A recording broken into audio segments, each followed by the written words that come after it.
This is our very last portion of this conference, and we are going to have a discussion and also a showing of recording of traditional Armenian storytelling. This is going to be shared with us by Sona Tatoyan, who is a Syrian Armenian American actor, writer, and producer.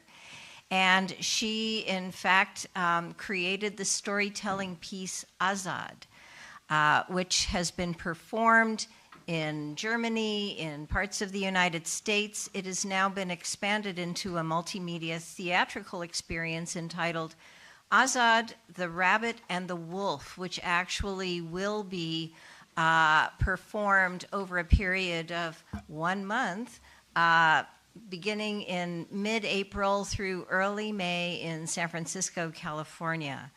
So she will talk to us about the resurrection of Ottoman Armenian cultural heritage via the Karagöz shadow puppets. So Sona, welcome to the podium.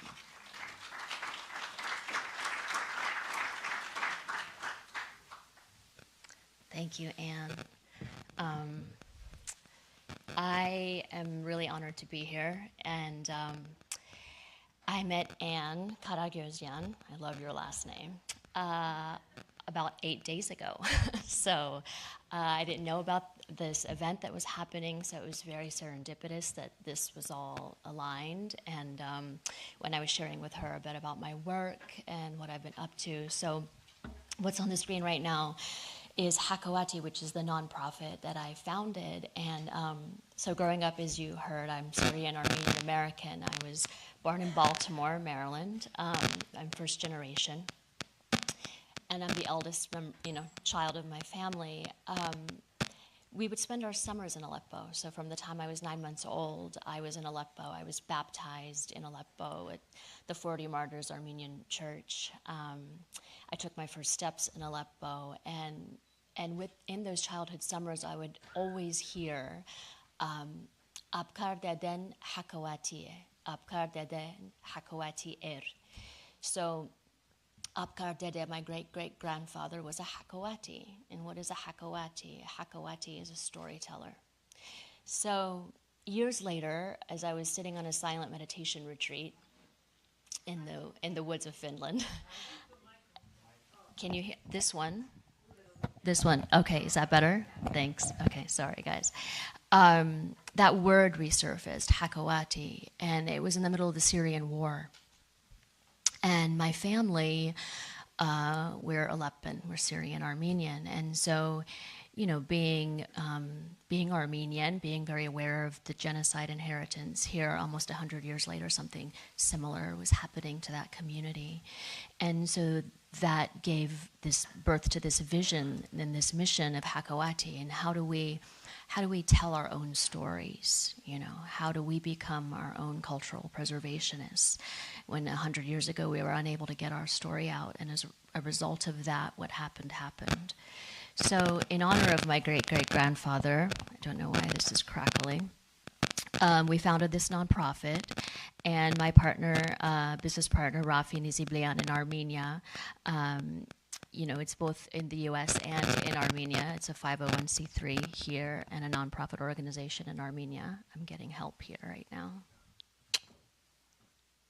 You have your phone next to it. Maybe I'll give this to you then.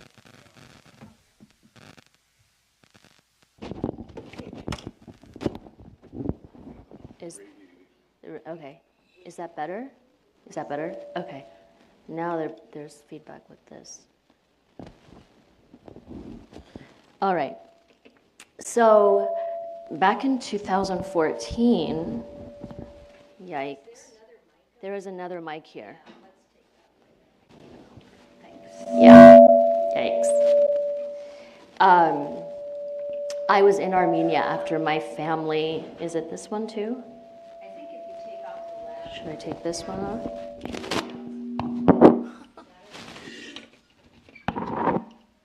This one's on. This one's a hot mic, the lav. Okay, is that better? Okay, I'm just going to project. I'm a theater artist, so I'm just going to project. So in 2014, I went to Armenia, where my family had fled from Aleppo. They had gone as refugees to Armenia, and I was interviewing my uncle, my maternal uncle, about just the family story. And Abkar Dede came back up again. And I was asking what he did, and he told me that he was a shadow puppeteer. He was a Karagöz puppeteer in the Ottoman Empire. And I said, oh, okay, and what? And he said, well, we have those puppets. They still exist. I said, what do you mean we have? Where are they? He said, oh, in the attic of the home in Aleppo. I said, wait, what? Like, they survived the Armenian genocide, and now they're in the Syrian war? And he just looked at me, and I said, well, somebody's going to save those puppets. Who's going to save the puppets, you know? And I kind of made this sort of joke. 5 years later, I'm the one that went back to Aleppo to get those puppets. So 6 years ago this month, I went back to Aleppo for the first time since the war. And since my grandmother passed, because she refused to leave during the war. She didn't want to leave her home. So she died there during the war. And I went to our abandoned home, and in the attic of our home, I found a trunk full of over 180 Karagöz shadow puppets that are themselves refugees from the Armenian genocide. I found an entire cosmos of puppets, animals, people, objects, an entire constellation, a world in a trunk, a magic world in a trunk in a war zone. In this trunk were the sticks that belong to these puppets, because it's shadow theater, so it's attached and it's put up into against a screen. I found magic objects that have trap doors in them. I found in Armenian his handwriting, which said potassium chloride, and I open it up and it's powder because it's meant to create smoke. I mean, it literally was a magic box that I found in a war zone. 1 week later, this is a war zone, so every night, there were missiles going off, explosions. We had very limited electricity, and I fell down the stairs and I broke my foot. And it's funny because my father, who's a doctor here in LA, is really tired of my traveling and like my peripatetic, sort of adventures, would always say, may you break your foot so you sit in your place, which is a Western Armenian saying. And so I called my father, the doctor, and it was 2 o'clock in the morning here in LA, and I said, Baba, you would always say to me, in Halep, So, but the storyteller in me was upset for about 30 seconds when this happened, because I realized that there's that saying that I've always been told, and I realized that I broke my foot in the very house where I learned to walk. I took my first steps in that house in Aleppo on my first birthday, and so I was going to have to relearn to walk in the house where I had first learned to walk. So the storyteller on me was like, this is great, I'm taking notes. And so there I was in an abandoned house with over 180 Karagöz puppets in my grandmother's bed with nothing to do but to be with all this. And so originally what was supposed to be a 2-week trip ended up being 4 months long. And I eventually left Aleppo with these puppets. And I met with, on my way out, I stopped in Europe and I met with Professor Jamal Kafadar, who is the Turkish Studies professor, some of you may know, at Harvard University. And he was so excited. I mean, for him, he lit up like a 5-year-old boy. He grew up with Karagöz, and he said, come to Harvard and do a puppet show. I said, oh, wait, I'm not a puppeteer. I'm an actor, I'm a writer, I'm not a puppeteer.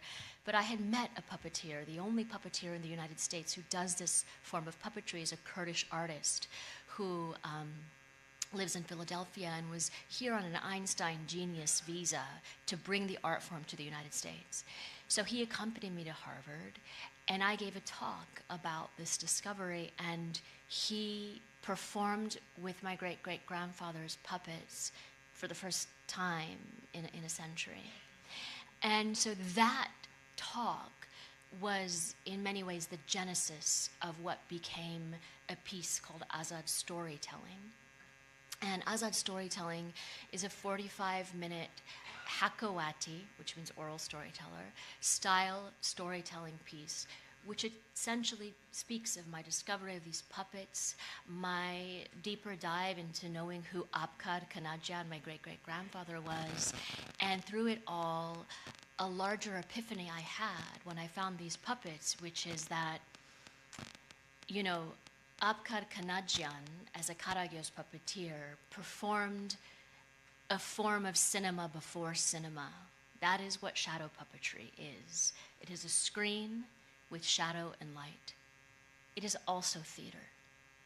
I am a film and theater artist.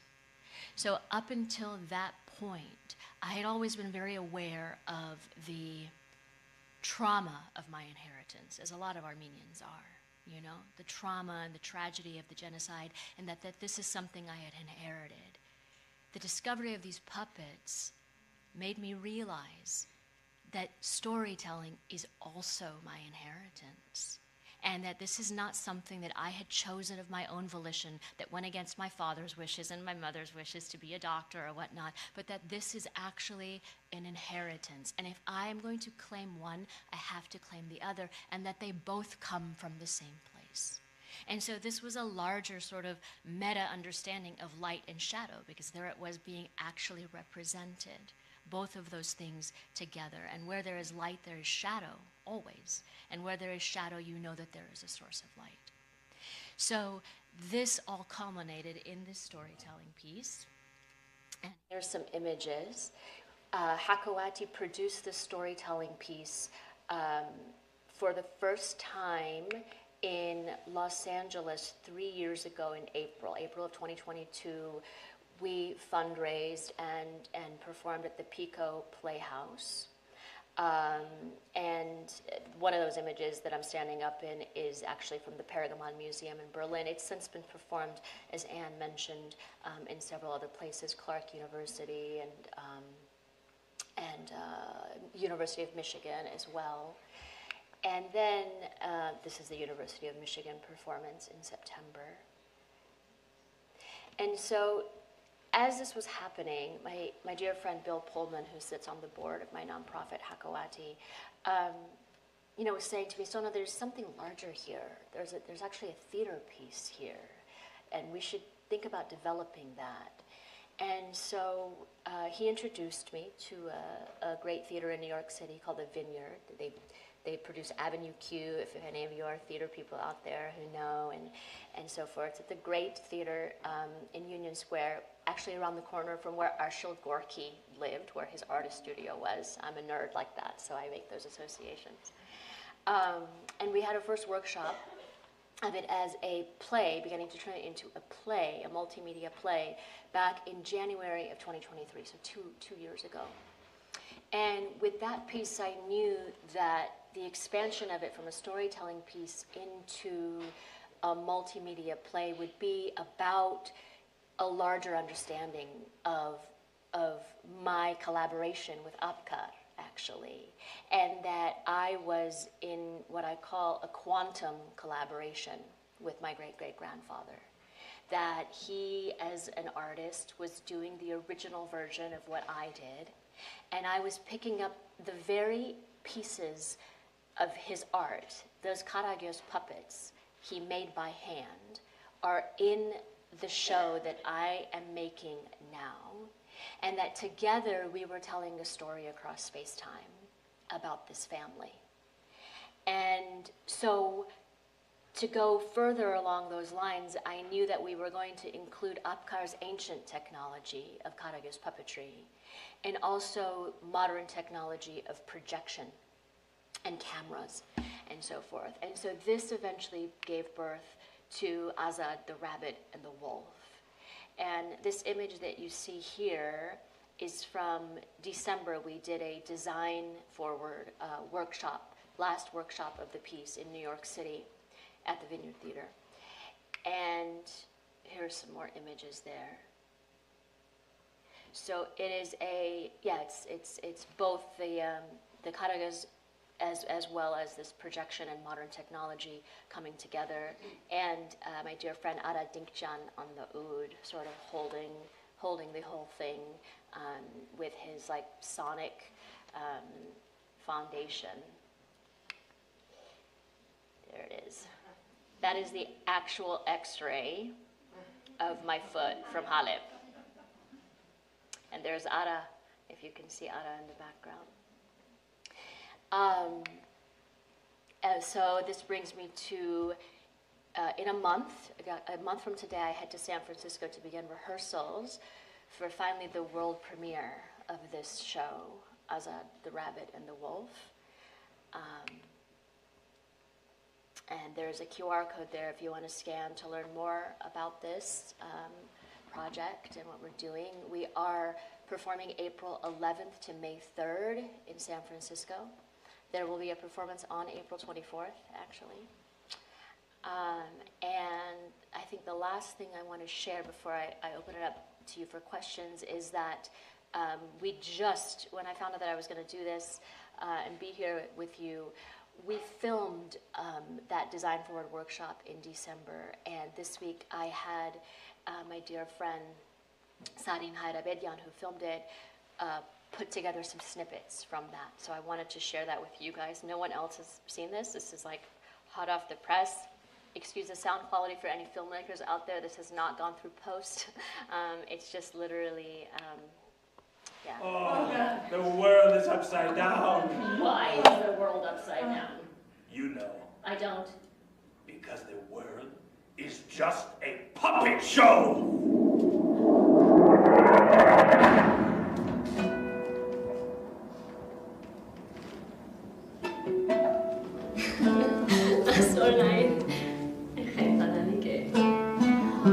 Well, great. Hi, lady. For 24 hours, you're the queen. Where is the child who owns the shoe? My granddaughter. She's back in the U.S. now. Abkar. I am obsessed with his story. Pedros and Balthazar.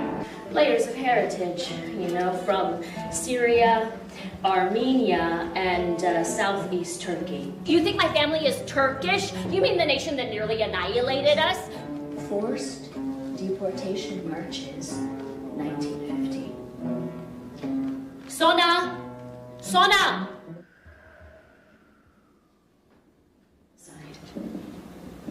Osman Kavala, a Turk, helped me thread together the broken pieces of my family's past. Vomit your trauma! Waiting makes me curious. Yes! Red, come to Grandma's house. And I can help you find it. You can trust me. Don't forget what? Don't forget that I've spent my whole life trying to forget, to move on and to grow out of that. You are a part of a continuum. Don't forget. I won't forget. I won't forget.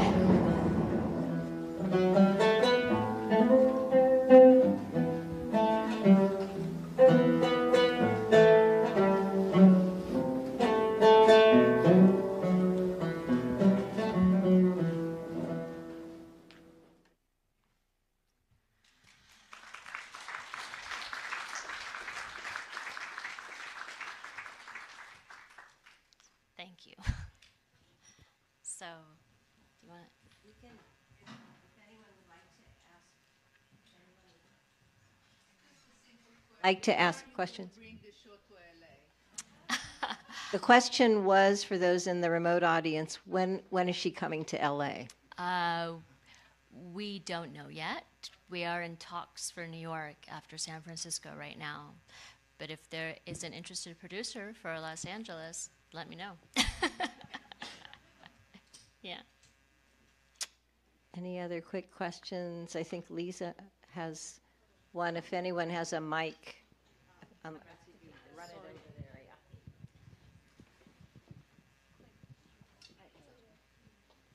This is wonderful. I don't know if you said it and I forgot. Where was your family survived from? And in the spirit of what we were talking today, cultural heritage, indexing them, not the looted art, but also the surviving art, have you already cataloged or you have a database of this 180 puppeteers? The archivist in me Yes. was there. And my last, it was just a comment that as I'm thinking here right now, when you said the storytelling is my heritage, and we're talking about tangible and intangible heritage, so I just found that the puppeteers are the material cultural heritage, but the storytelling is your intangible cultural heritage. That's not a question, that's just a comment. Yes, yes, thank you. We are on the verge of doing that cataloging process. So that's one of the projects that Hakawati is working on, our nonprofit, to digitize and catalog, the entire collection.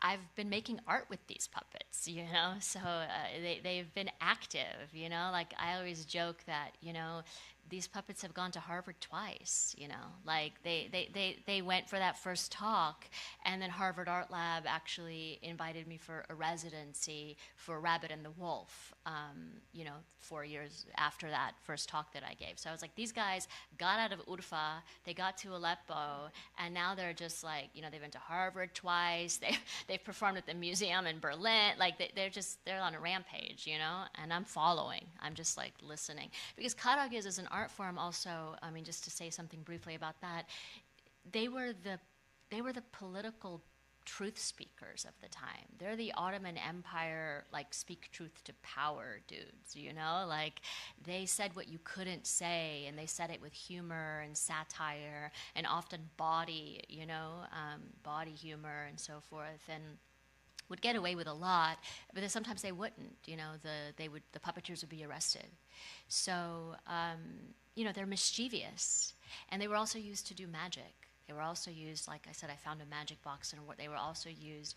So an interesting thing I didn't say earlier is that when I left Aleppo and I was on my way out, and I had to go through Beirut, and I met up with a theater artist friend of mine, and I said to her, "You'll never guess what happened to me." I got to Aleppo, and I found these puppets, and I broke my foot, and I got stuck there. And she just looked at me stone cold sober and said, "Oh, well, the puppets broke your foot."